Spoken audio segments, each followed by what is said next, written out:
الحمد لله نحمده ونستعينه ونستغفره ونؤمن به ونتوكل عليه ونعوذ بالله من شرور أنفسنا ومن سيئات أعمالنا ونعوذ بالله من شرور أنفسنا ومن سيئات أعمالنا ونعوذ بالله من شرور أنفسنا ومن سيئات أعمالنا وقال سبحانه وتعالى إن الله وملائكته يصلون على النبي يا أيها الذين آمنوا صلوا عليه وسلموا تسليما اللهم صل على محمد وعلى آل محمد كما صليت على إبراهيم وعلى آل إبراهيم إنك حميد مجيد اللهم بارك على محمد وعلى آل محمد كما باركت على إبراهيم وعلى آل إبراهيم إنك حميد مجيد صدق الله العظيم وصدق رسوله الكريم أما بعد محترم دوستو، نبی علیہ السلام نے ارشاد فرمایا ہے بنی الاسلام علی خمس، کہ اسلام کی بنیاد 5 چیزوں پر ہے۔ پہلے تو فرمایا الشہادۃ اللہ الہ الا اللہ واشہد ان محمدًا عبدہ ورسولہ، کہ بندہ یہ گواہی دے کہ اللہ کے علاوہ کوئی عبادت کے لائق نہیں اور محمد صلی اللہ علیہ وسلم یہ اللہ کے بندے اور رسول ہے۔ اقام الصلاۃ و ایتاء الزکوٰۃ وصوم رمضان اور والحج، کہ یہ زکوٰۃ اور یہ حج یہ اللہ تبارک و تعالیٰ نے یہ ان لوگوں کے لیے جن لوگوں کو استطاعت اللہ تبارک و تعالیٰ نے اس کے ادا کرنے کی رکھی ہے، یہ ان لوگوں کے لیے ہے۔ ورنہ 3 چیزیں جو ہے وہ ہر ایمان والے اور ہر انسان کے لیے ہے، کہ وہ گواہی دے اللہ کی، پھر وہ روزے رکھے اور وہ نماز پڑھے۔ یہ 5 بنیادی چیز ہے جو اسلام ہے۔ حدیث پاک میں فرمایا ہے کہ جو بندہ ان 5 چیزوں کو یقین کے ساتھ ادا کرے تو اللہ تبارک و تعالی اس کے تمام گناہوں کو معاف فرما دیتے۔ جو بندہ اس کو خوش دلی کے ساتھ میں ادا کرے، روزے رکھے، نماز پڑھے، زکوٰۃ دے اور حج کرے اور ایمان پر باقی رہے، تو اس کے لیے جنت واجب ہے۔ یہی وہ بندے ہوں گے فرمایا جو جنت میں جائیں گے۔ حج ابھی یہ جو ہے ماہ جس کے اندر حاجی اپنے تیاریوں میں ہیں کہ وہ حج کو پہنچے، اس جگہ پہنچے جہاں پر اللہ رب العالمین کا مقدس اور مبارک گھر ہے، بیت اللہ ہے۔ تو کعبۃ اللہ کو پہنچنے کے لیے اللہ تبارک و تعالیٰ نے جن لوگوں کو قبول کیا ہے وہ اس راہ پر نکل پڑے ہیں، ادھر جانے کی تیاریوں میں جڑے ہوئے ہیں۔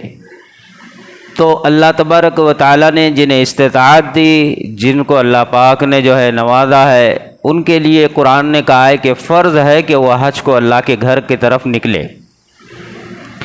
وہ مقدس اور مبارک جگہ کعبۃ اللہ، جہاں پر ہر وقت اللہ کی رحمتیں نازل ہوتے رہتی ہے، ہر وقت دن اور رات 24 گھنٹے آسمان سے اللہ پاک اس گھر میں خاص اپنی رحمت کو اتارتے ہیں۔ جو بندے وہاں تک پہنچتے ہیں، کعبۃ اللہ کا حج کرتے ہیں اور پھر وہاں پر کوئی گناہ نہیں کرتے، تو حدیث پاک میں فرمایا ہے کہ جو اخلاص کے ساتھ حج کر بنا گناہ کیے اور کوئی فحش بے حیائی کے بول نہ بولے، ایسے بندے جب حج کر لوٹتے ہیں تو اللہ ان کو ایسے کر دیتا ہے جیسے کہ وہ آج ہی ماں کے پیٹ سے پیدا ہو گئے، یعنی بخشائے وہاں سے وہ بندے اپنے گھر کو لوٹ جاتے ہیں۔ وہ کعبۃ اللہ جس کو اللہ تبارک و تعالیٰ نے روئے زمین کو بنانے کا جب ارادہ کیا تو روئے زمین پر پورا پانی موجود تھا، پورے زمین جو ہے پانی تھا، یہاں کوئی زمین نہیں تھی۔ تو اللہ تبارک و تعالیٰ نے اس پانی کے بیچ سے ایک بلبلہ تیار کیا اور وہ بلبلے کو اللہ نے پھیلایا زمین کی شکل میں۔ جب وہ پھیلتا گیا تو پورے روئے زمین کی جو شکل نظر آ رہی ہے، یہ پانی کے اندر اللہ رب العالمین نے پانی سے پھر اس زمین کو پیدا کیا، اور جس جگہ جو بیچ سے جو بلبلہ تیار ہوا تھا اسی جگہ پر اللہ نے بیت اللہ کو بنایا ہے، جو اللہ کا اپنا گھر ہے۔ حاجی وہیں پر پہنچتے اور وہاں پر اللہ کی خوب برکتیں اترتی ہے۔ تو یہ گھر اس وقت بنا ہوا ہے جب اللہ نے زمین کو بنایا، زمین کے بیچوں بیچ اللہ نے اس کو پیدا کیا ہے۔ پہلے تو اللہ رب العالمین نے خود اس کو بنایا ہے۔ ویسے تو کعبۃ اللہ کی تعمیر کئی مرتبہ ہو گئی۔ کعبۃ اللہ کی تعمیر حدیثوں میں فرمایا ہے، تاریخی کتابوں میں 6 مرتبہ ہو گئی ہے۔ پہلے تو اللہ تبارک و تعالیٰ نے حضرت آدم علیہ نبیین علیہ السلام سے پہلے ایک مرتبہ اللہ نے خود اس کو بنایا ہے، فرشتوں کے ذریعے اللہ تبارک و تعالیٰ نے اس کو بنایا۔ اس کے بعد پھر حضرت آدم علیہ نبیین علیہ السلام نے اس کو دوسری مرتبہ بنایا۔ پھر اس کے بعد تیسری مرتبہ حضرت ابراہیم علیہ نبیین علیہ السلام اور حضرت اسماعیل علیہ نبیین علیہ السلام نے اس کو تعمیر کیا۔ پھر چوتھی مرتبہ قریش مکہ نے اس کی تعمیر کی۔ نبی علیہ السلام کے موجودگی میں نبی علیہ السلام نے اپنے ہاتھوں سے حجر اسود کو اس کی اپنی جگہ پر رکھا۔ یہ چوتھی مرتبہ قریش مکہ نبی علیہ السلام نے اس کو حجر اسود کو اپنی جگہ رکھا، یہ اس وقت ایک تعمیر ہو گئی۔ پانچویں مرتبہ حضرت عبداللہ ابن زبیر رضی اللہ تعالیٰ نے اس کی تعمیر کی، لیکن حضرت عبداللہ ابن زبیر رضی اللہ تعالیٰ نے قریش مکہ نے حتیم کا جو حصہ باہر چھوڑا ہوا تھا اس کو تعمیری میں اپنے وقت میں انہوں نے اس کو اندر لے لیا۔ تو حضرت عبداللہ ابن زبیر رضی اللہ تعالیٰ نے وہ حتیم کا حصہ کعبۃ اللہ کے حد میں لے لیا اور انہوں نے اس کو تعمیر کی۔ چھٹی مرتبہ حجاج بن یوسف نے اس کی تعمیر کی، اور جب اس نے تعمیر کی تو پھر پہلے والے نقشے پر جو قریش مکہ نے حتیم کو باہر چھوڑا تھا اس شکل پر پھر حجاج بن یوسف نے کعبۃ اللہ کی تعمیر کی، تو پھر اس نے حتیم کو باہر نکالا اور وہی نقشے پر جو نبی علیہ السلام کے دور میں قریش مکہ نے حتیم کو باہر رکھ کر تعمیر کی تھی اس شکل پر انہوں نے تعمیر کی۔ یہ چھٹی مرتبہ تعمیر ہوا۔ اس کے بعد علماء اکرام نے اس پر فتویٰ دے دیا اور اس پر انہوں نے پابند کر دیا اس بات کو، اب یہاں سے آگے کوئی بھی بننے والا بادشاہ کعبۃ اللہ کو ہاتھ نہیں لگائے گا کہ وہ اس کو بنائے، اس کی تعمیر کرے، کیونکہ علماء اکرام کو پتا تھا کہ آنے والے دوروں میں بادشاہ اپنے ہاتھ کی کٹ پتلی اس کعبۃ اللہ کو بنائیں گے کہ وہ پہلے والے سے بہتر بنانے کی چاہت میں اس کو بار بار اس کے تعمیری کام کی شروعات کریں گے۔ تو انہوں نے اس کو اسی حالت پر رکھا، اب دوبارہ کعبۃ اللہ کی تعمیر کرنے کی انہوں نے اجازت نہیں دی، تو لہذا وہیں سے پھر اس کو روکا گیا۔ تو آخری مرتبہ حجاج بن یوسف نے اس کی تعمیر کی۔ تو حجاج بن یوسف نے تعمیر کرنے کے بعد جو نقشہ تھا وہ نقشہ آج تک وہی موجود ہے، اور وہ نقشہ وہ ہے جو اس سے پہلے حضرت عبداللہ ابن زبیر سے پہلے پھر قریش مکہ نے نبی علیہ السلام کے ہاتھوں جو حجر اسود کا پتھر رکھا تھا اس ٹائم جس شکل میں تھا اسی شکل میں اللہ نے آج تک اس کعبۃ اللہ کو رکھا ہوا ہے۔ تو یہ اللہ تبارک و تعالیٰ کا وہ گھر ہے جس کو قرآن کریم میں اللہ تبارک و تعالیٰ نے سورہ آل عمران آیت نمبر 97 اور رکوع نمبر 1 پارہ نمبر 14 اللہ فرماتا ہے ان اول بیت وضع للناس للذی ببکۃ مبارکا وہدی للعالمین۔ تو یہ کعبۃ اللہ جس کا نام قرآن کہتا ہے کہ اس کا نام بکہ ہے، کعبۃ اللہ کے بہت سارے نام ہیں جس میں ایک نام ہے بکہ، اور کعبۃ اللہ جس شہر میں ہے اس شہر کو کہتے ہیں مکہ۔ تو قرآن کہتا ہے کہ وہ گھر جس کو اللہ نے پہلی مرتبہ بنایا، ان اول بیت وضع للناس للذی ببکہ، اللہ نے اس کو پہلے بنایا، وہ مبارک گھر کا ہے۔ پھر آگے اللہ رب العالمین نے انسانوں کو کہا للہ علی الناس حج البیت من استطاع الیہ سبیلا، کہ اللہ یہ کہہ رہا ہے کہ جس کو اللہ نے طاقت دی اور استطاعت دی ان کے لیے فرض ہے کہ وہ حج کو اللہ کے گھر کے طواف کے لیے اپنے گھر سے نکالے۔ من استطاع الیہ سبیلا، جو لوگ جس کو اللہ نے طاقت دی، جس کے پاس اللہ نے استطاعت دی، ان لوگوں کو اللہ کہتا ہے کہ آپ آؤ اور اس گھر کا جو ہے تو زیارت کرو، طواف کرو، حج کو ادا کرو، حج کے ارکان کو پورا کرو۔ اللہ رب العالمین نے ان لوگوں کے لیے جن کو اللہ نے استطاعت دی ہے، من استطاع الیہ سبیلا، اور جو لوگ جن کے استطاعت ہونے کے باوجود اگر وہ حج اور کعبۃ اللہ کو جو ہے تو اپنے آپ کو لے کر نہیں پہنچتے، جو حج ادا نہیں کرتے، فرمایا کہ پھر ایسے انسان کے لیے فرمایا کہ اللہ پھر کوئی ذمہ نہیں لیتا جو حج سے اپنے آپ کو روکے رکھتا ہے، اور وہ گنہگار ہے۔ فرمایا تو اللہ تبارک و تعالیٰ نے قرآن میں یہ کہا ہے کہ آؤ اس گھر کی طرف، تو وہ گھر کی طرف بڑھنے کے لیے فرمایا کہ جس کے دل میں اللہ نے ایمان کو پیدا کیا، جو ایمان والا ہے اور جو ایمان پر اپنی زندگیوں کو گزارتا ہے، جس کی نسبت، جس کا تعلق اللہ سے ہے، یہ وہ بندے ہیں پھر اللہ کے گھر کی طرف اپنے آپ کو بڑھاتے ہیں۔ وہ بندے جو اللہ کے گھر کی طرف اپنے آپ کو بڑھاتے ہیں، فرمایا کہ وہ ایمان والے ہیں، وہ اللہ والے ہیں، وہ اللہ پر ایمان اور توکل رکھنے والے ہیں، وہ وہی لوگ ہیں جن سے اللہ محبت کرتا ہے، یہ وہی لوگ ہیں جن کو اللہ نے دنیا کی سب سے قیمتی نعمت سے نوازا ہے جس کو ایمان کہا ہے۔ اور ایمان کے ساتھ پھر جب نکلتے ہیں تو اللہ نے ایمان ہی کے بدولت ان کے لیے وہ انعام اور وہ اجر رکھا ہوا ہے کہ لوٹیں گے تو پاک اور صاف، ایسے جیسا کہ انہوں نے کبھی گناہ کیے ہی نہیں۔ اللہ تبارک و تعالیٰ فرماتے ہیں کہ تمہارا ایمان تمہارے اعمال کے قبولیت کا ذریعہ بنے گا۔ ایمان ہوگا تو تمہاری محنتیں، ایمان ہوگا تو تمہارے اعمال، ایمان ہوگا تو تمہاری عبادتیں۔ اس لیے بنی الاسلام علی خمس میں جو کہا ہے نا، پہلی بنیاد شہادت اللہ الہ الا اللہ، پہلی بنیاد کہا ہے ایمان کی، وہ ہے ایمان۔ فرمایا کہ اسلام کی وہ ایمان ہے، ایمان کے بعد پھر آگے عمل ہے، عمل میں پھر اس کے بعد نماز، پھر زکوٰۃ، پھر اس کے بعد روزے، پھر اس کے بعد حج ہے۔ ایمان ہوگا تو بات کے اعمال کو اللہ فرماتا ہے کہ قبول ہے، اگر ایمان نہیں ہے تو فرمایا بات کے اعمال اگر تم نے کر بھی دیے تو تمہارے لیے اس کا کوئی اعتبار نہیں ہے، کیونکہ حدیث پاک میں ایک جگہ فرمایا ہے، اللہ کے رسول صلی اللہ علیہ وسلم نے فرمایا ہے، لوگوں پر ایک زمانہ ایسا آئے گا، لوگ نماز پڑھیں گے، لوگ حج کریں گے، لوگ زکوٰۃ دیں گے، لوگ کعبۃ اللہ کے حج کے لیے اپنے آپ کو وہاں تک پہنچائیں گے، اللہ کے ارکان کو پورا کرنے جان مال سے وہاں تک پہنچیں گے، وقت پر نمازیں پڑھیں گے، زکوٰۃیں دیں گے، روزے رکھیں گے پورا مہینہ، لیکن فرمایا کہ وہ ایسے ہوں گے کہ وہ بغیر ایمان والے ہوں گے، ان میں ایک بھی ایمان والا نہ ہوگا۔ حضرت ابن عمرو بن عاص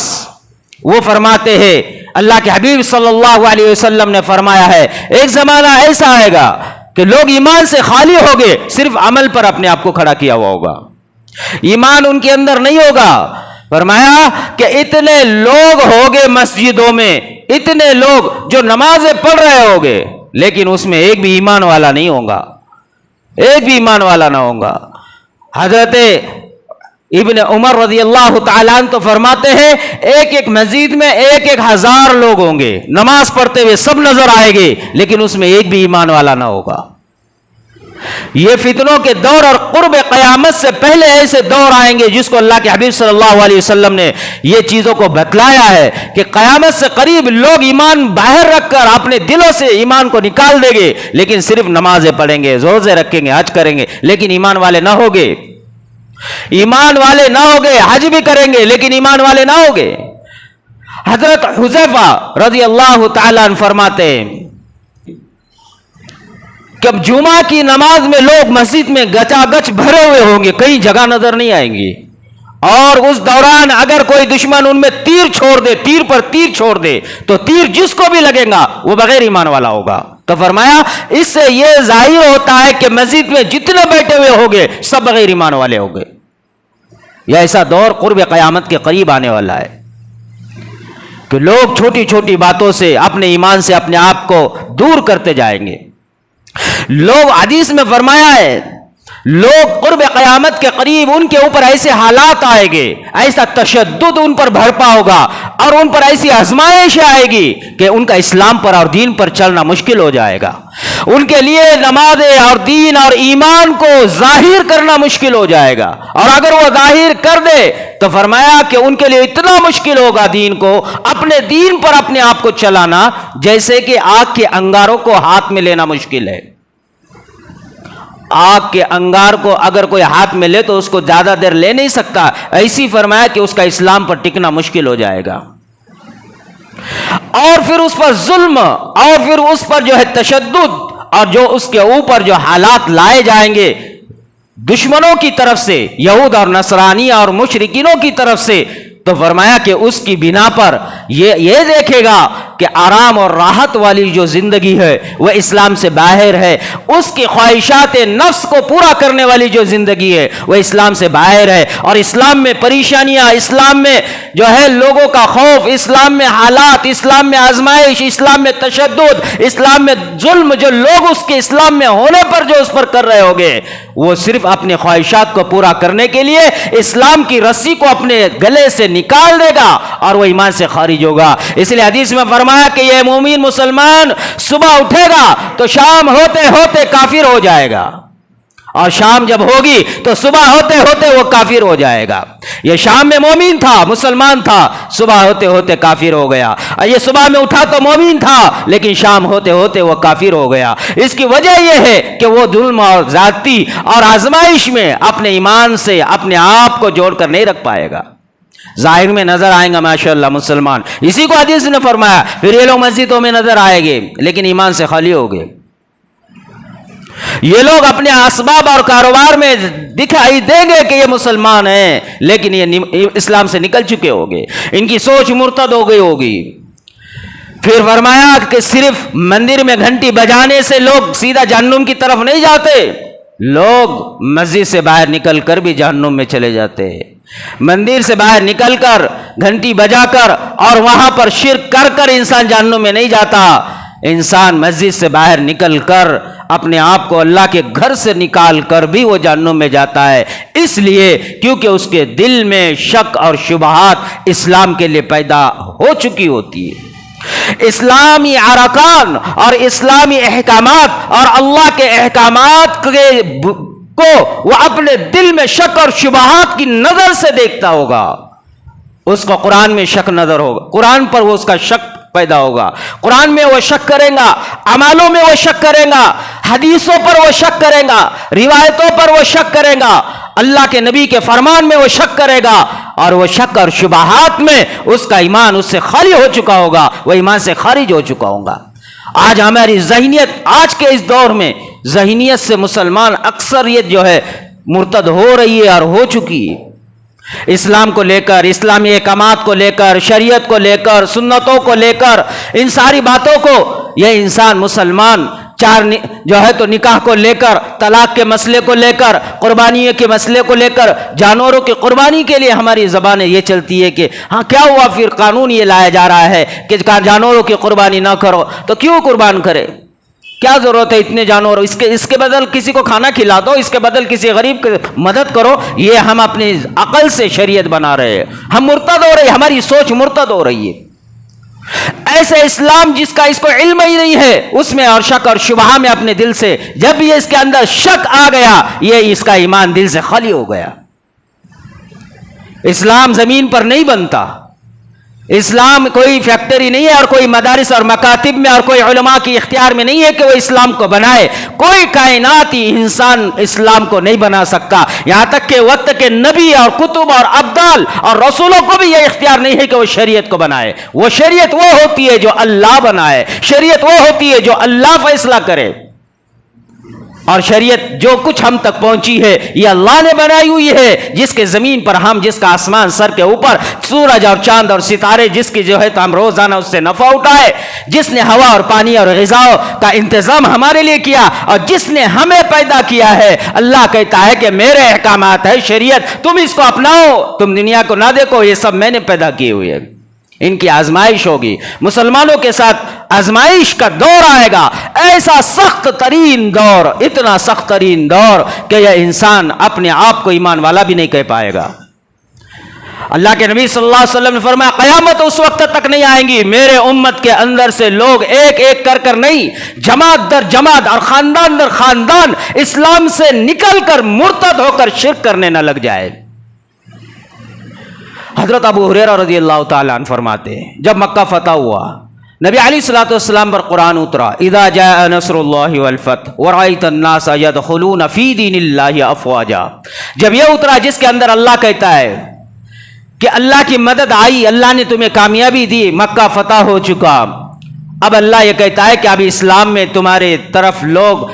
جماعت در جماعت، خاندان در خاندان اور بستی کی بستی، فرمایا کہ کنبہ اور پورے کے پورے قبیلہ اور خاندان ایک ساتھ اسلام میں داخل ہوگا، اور ہو رہا ہے، جماعت در جماعت، فوج در فوج اسلام میں داخل ہو رہی ہے۔ خوشخبری سنائی۔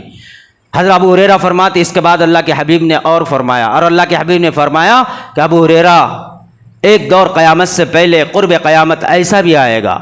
کہ یہ آنے والے اسلام میں جتنے لوگ ہیں، اسلام میں داخل ہونے والے جو لوگ ہیں اور جو اسلام میں داخل ہو چکے ہیں اور جو خاندانی اسلامی ہے، اسلام والے ہیں، ایک دور ایسا آئے گا کہ پھر انہی میں سے ایک ایک انسان نہیں بلکہ پورا ایک ایک خاندان، ایک ایک قبیلہ، ایک ایک کنبہ پورا کا پورا ایسی واپس اسلام میں سے نکل جائے گا، اور وہ شرک کرنے لگ جائے گے، وہ بتوں کی پوجا کرنے لگ جائے گے، وہ صرف اور صرف اس لیے کیونکہ خواہشات نفس کو پورا کرنے کی انہیں اجازت جس مذہب میں ملیں گی اس مذہب کو اختیار کریں گے، اور اسلام میں آزمائش آئے گی یا اسلام کو چھوڑ دیں گے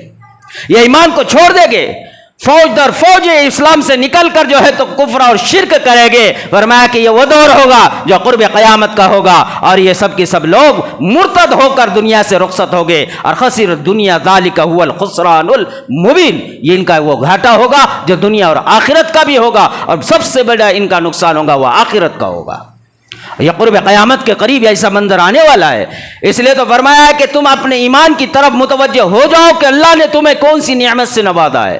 آج انسان چھوٹی چھوٹی باتوں سے لے کر اپنے ایمان کے لیے بے فکر ہے۔ علامہ شامی رحمت اللہ علیہ تو یہاں تک کہتے ہیں کہ ایسا دور آیا ہوا ہے، ایسا دور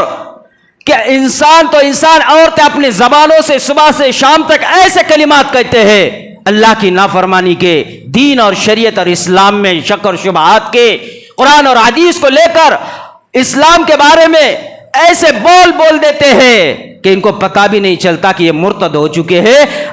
علامہ شامی رحمۃ اللہ فرماتے ہیں کہ ان کے لیے تو ضروری یہ ہو جاتا ہے کہ مہینے میں 1 سے 2 مرتبہ اپنے بیوی سے نکاح دوبارہ کر لے، کسی 2 گواہوں کو بلا کر اس کو اپنا نکاح دوبارہ پڑھوانا چاہیے، کیونکہ اس کے عورتیں اور مرد کے جو زبانی کلمات ہیں اس سے یہ انسان مرتد ہو جاتا ہے۔ علامہ شامی فرماتے ہیں یہ ان کے دور کی بات کہہ رہے تھے کہ زبان سے ایسے عورتیں کلمات نکالتی ہے کہ انہیں پتہ بھی نہیں چلتا کہ وہ مرتد ہو چکے، نکاح ٹوٹ گیا، نکاح ٹوٹ گیا، اسلام سے خارج ہوا، نکاح ٹوٹ گیا، دوبارہ نکاح کرو، کلمہ پڑھو اور پھر گواہ رکھو اور نکاح پڑھواؤ۔ انسان کو پتہ نہیں چلتا کہ کب وہ اسلام سے خارج ہوا ہے۔ اب ان کا دور اتنا مبارک، اور اس دور کے اندر وہ یہ کہہ رہے، تو اب ان کے بعد تو کئی سالوں بعد یہ دور ہمارا، تو ہمارے لیے تو کتنا یہ چیز کا طرف سوچنے والی بات ہے ہمارے لیے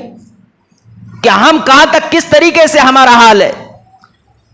تو اس دور کے اندر جہاں پر ارتداد، جہاں پر جو ہے مرتد کیا جا رہا ہے، اور مرتد لوگ ہو رہے ہیں صرف اس لیے کہ اپنی خواہشات پوری ہو، صرف اس لیے کہ شان و شوکت سے جیے، صرف اس لیے کہ دنیا کی اشیاء مل جائے، صرف اس لیے کہ دنیا حاصل کر لے۔ انسان مرتد ہو رہے، عورتیں مرتد ہو رہی، مرد مرتد ہو رہے، بچے مرتد ہو رہے، ہر طرف اسی کا دورہ ہے، اسی کا دورہ ہے۔ انسان کو اپنے ایمان کو لے کر کوئی فکر مندی نہیں ہے، بس انسان یہ سمجھتا میں نماز پڑھتا ہوں، اس کو پتہ بھی نہیں ہوتا ہے کہ وہ ایمان والا ہی نہیں ہے۔